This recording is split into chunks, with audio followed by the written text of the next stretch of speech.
Salam, Sobat Kairos yang dikasihi Yesus Kristus. Firman Tuhan yang memberkati kita pada hari ini diambil dari 1 Timotius 2 ayat 5. Karena Allah itu Esa, dan Esa pula Dia yang menjadi pengantara Allah dan manusia, yaitu manusia Kristus Yesus. Sobat Kairos, pengenalan yang jelas tentang Allah akan mempengaruhi sikap dan tindakan seseorang terhadap Allah. Hal inilah yang mau ditekankan oleh Rasul Paulus dalam nas kita hari ini. Dia berbicara tentang Allah yang Esa dan satu-satunya pengantara orang Kristen kepada Allah. Pengantara adalah seseorang yang berdiri di antara dua pihak dan bertindak sebagai penghubung, karena kedua pihak tidak bisa berhubungan langsung.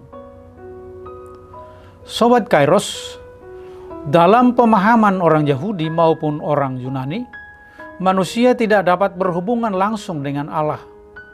Bagi orang Yahudi, para malaikat adalah pengantara manusia dengan Allah, sebagaimana tertulis dalam kitab Daniel pasal 6 ayat 2. Berpalinglah kepada Allah dan kepada para malaikat yang memohon bagimu, karena Ia adalah pengantara Allah dan manusia. Dalam pemahaman iman Kristen, Yesus adalah jalan, kebenaran, dan hidup. Tidak ada yang sampai kepada Bapa di surga kecuali melalui Yesus Kristus. Dengan demikian jelas bahwa hanya Yesus Kristus satu-satunya pengantara kita kepada Allah. Sobat Kairos, firman Tuhan hari ini merupakan bagian dari nasihat Rasul Paulus agar Timotius berdoa untuk semua orang, termasuk para penguasa dan raja, demi kehidupan yang damai dan tenteram dalam segala kesalehan dan kehormatan. Hal itu untuk memperjelas kehendak Allah untuk menyelamatkan semua orang. Dasarnya adalah karena Allah itu Esa, maka semua orang menjadi urusan Allah juga. Sobat Kairos, cara Allah menyelamatkan semua orang itu dilaksanakan di dalam Yesus sebagai satu-satunya pengantara. Yesus menjadi pengantara antara Allah dan manusia sebagai manusia yang menyerahkan dirinya pada salib. Karena itu, kita harus bersekutu dengan Allah melalui Yesus Kristus yang didasarkan pada kematiannya sebagai korban untuk menanggung segala dosa kita, dan berdoa dengan iman, memohon kekuatan dan belas kasihan untuk menolong kita dengan semua kebutuhan kita. Karena itu, kita tidak boleh membiarkan makhluk ciptaan apapun menggantikan kedudukan Kristus ini dengan berdoa atau memohon sesuatu kepadanya. Amin. Selamat beraktivitas, tetap taati protokol kesehatan. Tuhan Yesus memberkati.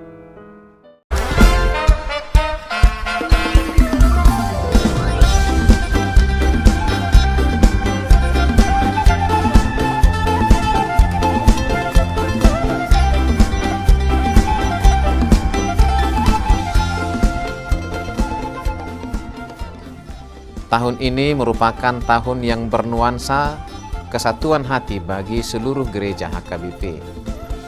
Kita telah menetapkan orientasi pelayanan tahun 2022 sebagai tahun kesehatian di bawah terang tema sehati sepikir dalam satu kasih, satu jiwa, dan satu tujuan dari Filipi 2 ayat 2. Dan subtema mewujudkan kesehatian dan kesetiakawanan bagi gereja, masyarakat, dan bangsa.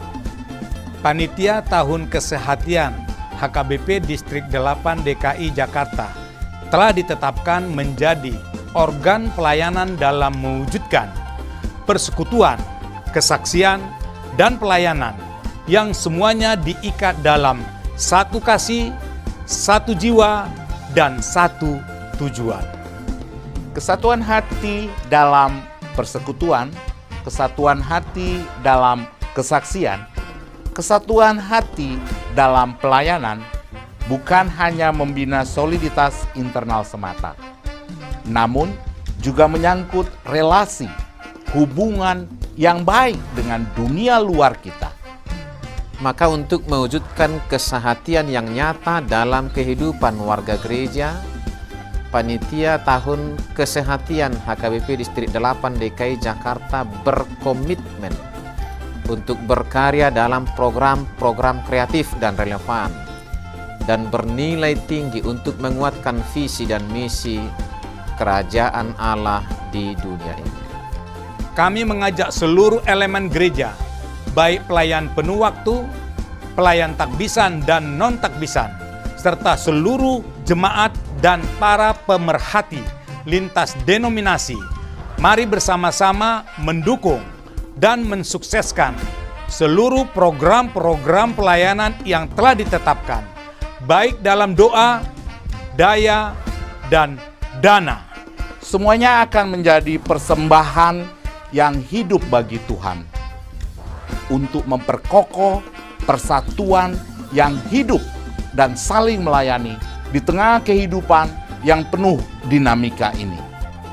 Marilah saling mendoakan, saling menopang, serta bertolong-tolonganlah menanggung bebanmu. Demikianlah kamu memenuhi hukum Kristus. Horas, horas, horas!